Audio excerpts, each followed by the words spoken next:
नमस्कार बच्चों। आज का हमारा पाठ है कारतूस। कारतूस पाठ के लेखक हबीर तनवीर हैं। मैं विजयलक्ष्मी इस पाठ को आसान भाषा में समझाने का प्रयास करूंगी। लेखक ने पाठ का शीर्षक कारतूस रखा है। यह कारतूस क्या है? कारतूस पीतल आदि की एक नली होती है जिसमें बारूद भरा रहता है और जो देखने में ऐसे लगते हैं। पाठ परिचय। अंग्रेज इस देश में व्यापारी के भेष में आए थे। इस देश में भारत देश में व्यापारी के रूप में आए थे। शुरू में व्यापार ही करते रहे, लेकिन उनके इरादे केवल व्यापार करने के नहीं थे। इनके इरादे नेक नहीं थे। धीरे धीरे उनकी ईस्ट इंडिया कंपनी ने रियासतों पर कब्जा जमाना शुरू कर दिया और धीरे धीरे इन्होंने भारत के राज्यों पर अपना कब्जा करना शुरू कर दिया। उनकी नीयत उजागर होते ही अंग्रेजों को हिंदुस्तान से खदेड़ने के प्रयास भी शुरू हो गए और जब हिंदुस्तानियों को उनकी नीयत का पता चला तो उन्हें हिंदुस्तान से भगाने के प्रयास शुरू कर दिए। प्रस्तुत पाठ में एक ऐसे ही जांबाज के कारनामों का वर्णन है। जांबाज कहते हैं जान की बाजी लगाने वाले वीर सैनिक को, और कारनामों का अर्थ है कार्य, जिसका एकमात्र लक्ष्य था अंग्रेजों को इस देश से बाहर करना और जो अंग्रेजों को भारत से बाहर करना चाहता था, भारत से उन्हें भगाना चाहता था। कंपनी के हुक्मरानों की नींद हराम कर देने वाला यह दिलेर इतना निडर था कि शेर की मांद में पहुंचकर, शेर की गुफा में पहुंचकर उससे दो दो हाथ करने की मानिंद कंपनी की बटालियन के खेमे में ही नहीं आ पहुंचा, बल्कि उनके कर्नल पर ऐसा रौब गालिब किया, ऐसा रौब जमाया कि उसके मुंह से भी वे शब्द निकले जो किसी शत्रु या अपराधी के लिए तो नहीं ही बोले जा सकते थे। तो यह जो जांबाज सिपाही था, इसका नाम वजीर अली था और यह इतना निडर था कि वह शेर की गुफा में जाकर शेर को ललकारने की हिम्मत रखता है। उसने कंपनी के वकील की घर जाकर हत्या की। यह एक प्रकार से शेर को उसकी मांद में जाकर, उसकी गुफा में जाकर ही ललकारना था और इसी प्रकार वह स्वयं को पकड़ने के लिए जाल बिछाने वाले कर्नल के डेरे में अकेले जाता है और उससे 10 कारतूस ले आता है और उस पर जान बख्शने का एहसान भी चढ़ा आता है। और जब कर्नल इसकी बहादुरी को देखता है तो वह ऐसे शब्द अपने मुंह से निकालता है जो किसी शत्रु के लिए या फिर अपराधी के लिए नहीं बोले जा सकते। और यह शब्द क्या थे, यह हम पाठ में जानेंगे, पढ़ेंगे। अब उन व्यक्तियों के बारे में जान लेते हैं जिनका जिक्र इस पाठ में बार बार हुआ है। यह नवाब आसिफ उद्दौला हैं, जो अवध के नवाब थे और लखनऊ का इमाम बाड़ा और भूल भुलैया इन्होंने ही बनवाया था। यह नवाब वजीर अली खां हैं, जो आसिफ उद्दौला के बेटे हैं, और यह हैं नवाब सआदत अली खां। यह नवाब आसिफ उद्दौला के भाई हैं और इन्होंने इस पाठ के अनुसार वजीर अली की पैदाइश को अपनी मौत समझा था और यह अच्छे इंसान नहीं थे। पाठ कारतूस और पाठ के लेखक हैं हबीब तनवीर। कारतूस एक एकांकी है। अब हम देखते हैं कि इस एकांकी के पात्र कौन कौन हैं। एकांकी के पात्र हैं कर्नल, लेफ्टिनेंट, सिपाही और सवार। लेखक ने एकांकी का समय 5 मिनट का रखा है और यह घटना सन 1799 1799 की है।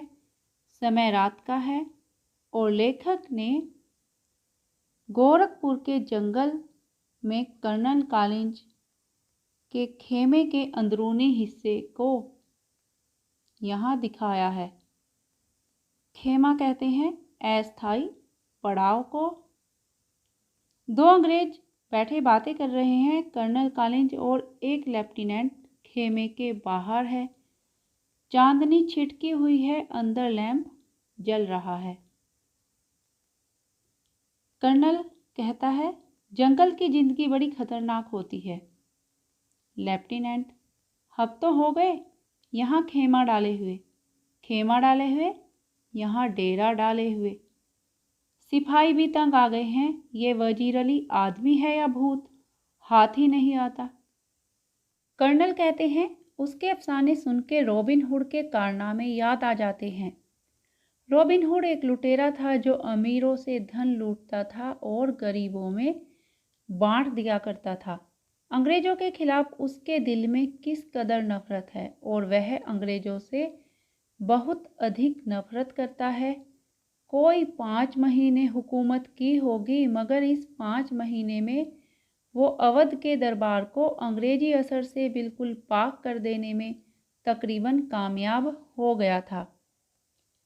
यानी जो वजीर अली है उसने अवध पर 5 महीने राज किया और इस दौरान उसने अंग्रेजी प्रभाव को वहाँ जमने नहीं दिया। लेफ्टिनेंट कहते हैं, कर्नल कॉलिंज, ये सआदत अली कौन है? कर्नल बताते हैं, आसिफ उद्दौला का भाई है, वजीर अली का और उसका दुश्मन। यानी जो सआदत अली है वह आसिफ उद्दौला और वजीर अली का दुश्मन है। असल में नवाब आसिफ उद्दौला के यहाँ लड़के की कोई उम्मीद नहीं थी।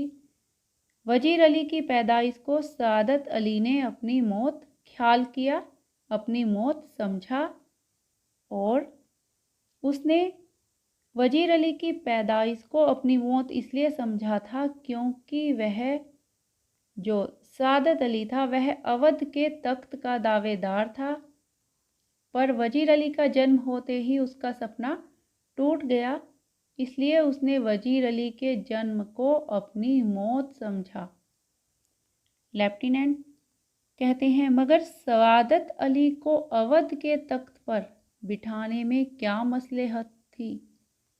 तख्त पर, सिंहासन पर, और मसलहत क्या रहस्य था?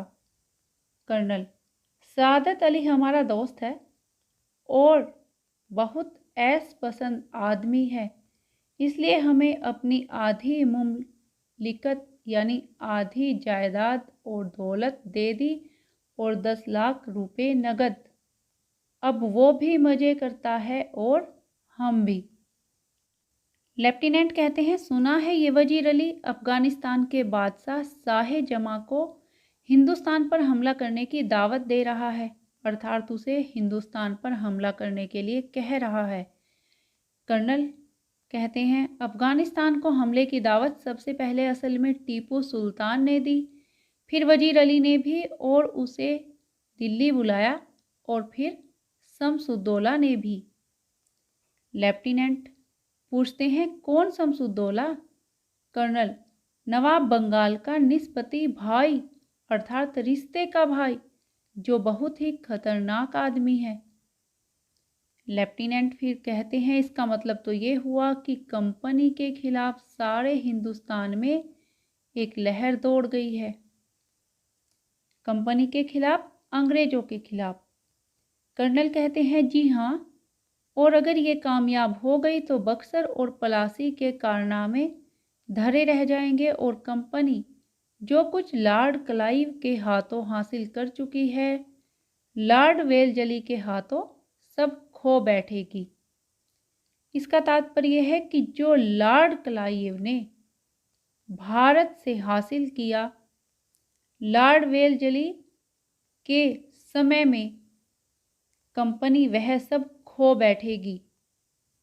लेफ्टिनेंट कहते हैं, वजीर अली की आज़ादी बहुत खतरनाक है, हमें किसी न किसी तरह इस शख्स को गिरफ्तार कर ही लेना चाहिए। कर्नल कहते हैं, पूरी एक फौज लिए उसका पीछा कर रहा हूँ और बरसों से वो हमारी आंखों में धूल झोंक रहा है और इन्हीं जंगलों में फिर रहा है। कौन से जंगलों में? गोरखपुर के जंगलों में, और हाथ नहीं आता। उसके साथ चंद जांबाज हैं। चंद जांबाज कुछ सैनिक हैं, मुट्ठी भर आदमी, मगर ये दम कम है। मतलब आदमी तो बहुत थोड़े हैं, पर यह बहुत शक्तिशाली हैं। लेफ्टिनेंट कहते हैं, सुना है वजीर अली जाति तौर से भी बहुत बहादुर आदमी है। जाति तौर से? व्यक्तिगत रूप से। कर्नल कहते हैं, बहादुर न होता तो यूं कंपनी के वकील का कत्ल कर देता। अर्थात अगर वह बहादुर न होता तो कंपनी के वकील का कत्ल न करता। लेफ्टिनेंट कहते हैं, पूछते हैं कि यह कत्ल का क्या किस्सा हुआ था कर्नल? कर्नल बताते हैं, किस्सा क्या हुआ था? उसको उसके पद से हटाने के बाद हमने वजीर अली को बनारस पहुंचा दिया। अर्थात वजीर अली को उसके पद से हटा दिया और उसे बनारस भेज दिया और 3 लाख रुपया सालाना वजीफा मुकर्रर कर दिया। सालाना वार्षिक मुकर्रर तय। और बताते हैं कि 3 लाख रुपए वार्षिक देने तय कर दिए। कुछ महीने बाद गवर्नर जनरल ने उसे कलकत्ता यानी कोलकाता तलब किया, याद किया, बुलाया उसे। वजीर अली कंपनी के वकील के पास गया जो बनारस में रहता था और उससे शिकायत की कि गवर्नर जनरल उसे कलकत्ता में क्यों तलब करता है, क्यों बुलाता है। वकील ने शिकायत की परवाह नहीं की, उल्टा उसे बुरा भला सुना दिया। अर्थात वजीर अली को अच्छा बुरा कहा। वजीर अली के तो दिल में यूं भी अंग्रेजों के खिलाफ नफरत कूट कूट कर भरी है। वजीर अली जो कि पहले ही अंग्रेजों से बहुत नफरत करता था, और जब कंपनी के वकील ने उसे बुरा भला कहा तो उसे क्रोध आ गया। उसने खंजर से वकील का काम तमाम कर दिया और वजीर अली ने खंजर से वकील को मार दिया। लेफ्टिनेंट और भाग गया। और क्या उसके बाद वह भाग गया? कर्नल बताते हैं, अपने जानिसारों समेत आजमगढ़ की तरफ भाग गया। जानिसारों यानी प्राण देने वाले जो साथी उसके साथ थे, उनके साथ वह आजमगढ़ की तरफ भाग गया। आजमगढ़ के हुक्मरान ने उन लोगों को अपनी हिफाजत में घाघरा तक पहुंचा दिया था। हुक्मरान कहते हैं शासक को। अब ये कारवां इन जंगलों में कई साल से भटक रहा है। कारवां यानी ये समूह इन जंगलों में ही कई साल से भटक रहा है। लेफ्टिनेंट कहते हैं, मगर वजीर अली की स्कीम क्या है? स्कीम, योजना। वजीर अली क्या चाहते हैं? कर्नल बताते हैं, स्कीम ये है कि किसी तरह नेपाल पहुंच जाए, अफगानी हमले का इंतजार करे, अपनी ताकत बढ़ाए, सादत अली को उसके पद से हटाकर खुद अवध पर कब्जा करे और अंग्रेजों को हिंदुस्तान से निकाल दे। यानी वजीर अली सादत अली को उसके पद से हटाकर अवध पर कब्जा करना चाहते हैं और अंग्रेजों को हिंदुस्तान से निकालना चाहते हैं। लेफ्टिनेंट, नेपाल पहुंचना तो कोई ऐसा मुश्किल नहीं, मुमकिन है कि पहुंच गया हो, यानी संभव है कि वह नेपाल पहुंच गया होगा। कर्नल कहते हैं, हमारी फौजें और नवाब सादत अली खां के सिपाही बड़ी सख्ती से उसका पीछा कर रहे हैं। हमें अच्छी तरह मालूम है कि वो इन्हीं जंगलों में है। एक सिपाही तेजी से दाखिल होता है, यानी तेजी के साथ आता है। कर्नल उठता है और पूछता है, क्या बात है? गोरा जो सिपाही का नाम है वो बताता है, दूर से गर्द उठती हुई दिखाई दे रही है। गर्द यानी धूल उठती हुई दिखाई दे रही है। कर्नल कहते हैं, सिपाहियों से कह दो कि तैयार रहे। और वह सिपाही जिसका नाम गोरा है प्रणाम करके चला जाता है। सलाम करके चला जाता है, अर्थात प्रणाम करके चला जाता है। लेफ्टिनेंट, जो खिड़की के बाहर देखने में मसरूफ़ था, यानी जो खिड़की से बाहर देखने में व्यस्त था, गर्द तो ऐसी उड़ रही है जैसे कि पूरा एक काफिला चला आ रहा हो, मगर मुझे तो एक ही सवार नज़र आ रहा है। तो लेफ्टिनेंट कहता है कि धूल ऐसे उड़ रही है जैसे पूरा एक समूह चला आ रहा हो, लेकिन एक व्यक्ति ही नज़र आ रहा है। कर्नल खिड़की के पास जाते हैं और कहते हैं, हाँ, एक ही सवार है, सरपट घोड़ा दौड़ाए चला आ रहा है। लेफ्टिनेंट कहते हैं, और सीधा हमारी तरफ आता मालूम होता है। कर्नल ताली बजाकर सिपाही को बुलाता है। कर्नल सिपाही से कहता है कि दूसरे सिपाहियों से कहो इस सवार पर नज़र रखे कि यह किस तरफ जा रहा है। सिपाही सलाम करके चला जाता है, अर्थात सिपाही कर्नल को सलाम करता है और चला जाता है। लेफ्टिनेंट कहता है, सुबह की तो कोई गुंजाइश ही नहीं, अर्थात शक की तो कोई बात ही नहीं है, तेजी से इसी तरफ आ रहा है। टापों की आवाज़ बहुत करीब आकर रुक जाती है और घोड़े की टापों की जो आवाज़ है वह बहुत पास आकर रुक जाती है। सवार बाहर से ही कहता है, मुझे कर्नल से मिलना है। गोरा, जो सिपाही का नाम है, बहुत चिल्लाता है और कहता है, बहुत खूब, बहुत अच्छा। सवार बाहर से ही कहता है, सी, अर्थात वह गोरे से सिपाही से चिल्लाने से मना करता है। गोरा अंदर जाता है और कहता है, हुजूर, सवार आपसे मिलना चाहता है। कर्नल कहता है, भेज दो। लेफ्टिनेंट, वजीर अली का कोई आदमी होगा, अर्थात लेफ्टिनेंट कहता है कि वह वजीर अली का कोई आदमी होगा, हमसे मिलकर उसे गिरफ्तार करवाना चाहता होगा। कर्नल कहता है, खामोश रहो, और सवार सिपाही के साथ अंदर आता है। सवार आते ही पुकार उठता है, तन्हाई, तन्हाई, यानी मुझे एकांत चाहिए। कर्नल कहता है, साहब, यहाँ कोई गैर आदमी नहीं है, आप राजे दिल कह दो, यानी आप अपने दिल की बात कह दो। सवार कहता है, दीवार हमगोश दारद तन्हाई, अर्थात दीवारों के भी कान होते हैं और राज की बात एकांत में कही जाती है। कर्नल लेफ्टिनेंट और सिपाही को इशारा करता है, दोनों बाहर चले जाते हैं। जब कर्नल और सवार खेमे में तन्हा रह जाते हैं, अर्थात अकेले रह जाते हैं, तो जरा वक्फे के बाद चारों तरफ देखकर सवार कहता है, वक्फे कहते हैं थोड़ा रुकने के बाद। चारों तरफ देखता है सवार और कहता है, दीवार हमगोश दारत तन्हाई, अर्थात दीवारों के भी कान होते हैं और राज की बात एकांत में कही जाती है। सवार कर्नल से कहता है कि आपने इस मुकाम पर क्यों खेमा डाला है, इस मुकाम पर, इस पड़ाव पर क्यों डेरा डाला है। कर्नल कहता है कि कंपनी का हुक्म है कि वजीर अली को गिरफ्तार किया जाए। सवार कहता है, लेकिन इतना लावा लश्कर क्या मायने। लाव लश्कर का अर्थ है सेना का जमावड़ा और युद्ध सामग्री। इसका क्या अर्थ है। कर्नल कहता है, गिरफ्तारी में मदद देने के लिए।